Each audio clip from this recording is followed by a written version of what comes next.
Hi, I'm Craig Ellingson, Sports Editor at the Edmonton Journal. I'm with Chris O'Leary, Eskimos beat writer. We're here at Commonwealth Stadium ahead of the Edmonton Eskimos home game against the Ottawa Redblacks. And one player in particular of interest is Odell Willis, the defensive end, who had his best game as an Eskimo last week against Hamilton, 3 sacks against the Tiger Guys quarterbacks. Zach Collaros obviously was knocked out of the game by Odell Willis.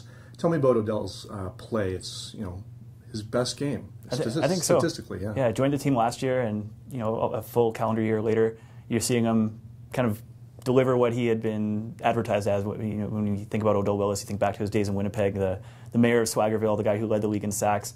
And it wasn't, the 3 sacks were nice, and they were all on different quarterbacks throughout the night. But I think the thing that really impressed me was just that the way that he went after the quarterbacks. I think he got a little bit embarrassed in I think it was the second quarter. He bought the pass fake from Collaros and could have sacked him and just kind of put the 2 hands on him. And I think that really just ignited him. And after that, he was just on a mission. And there was the sack, and then I think he hit Collaros probably 2, 3, 4 more times on top of that.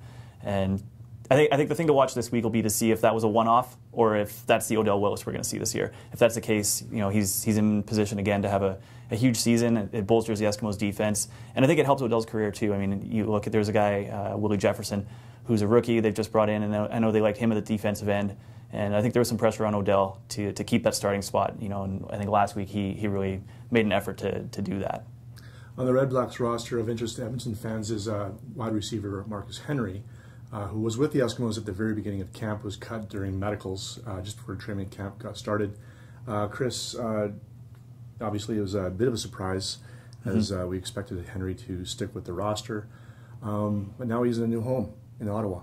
Yeah, and a lot of opportunity there for him. He was wasn't a huge numbers guy here in Edmonton, but you could always count on him for a highly athletic play just about every week.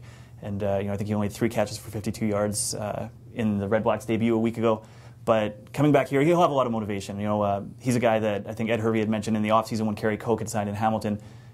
Wasn't as huge a loss because they had guys like Marcus Henry. And to see him go out on medicals before they had even gotten a chance to do anything on the field, I think that might have lit a fire under him. I'd imagine that's a game that he's looking forward to, and he's ready to come back here. So it's the Eskimos and the Redblacks this Friday night at Commonwealth Stadium.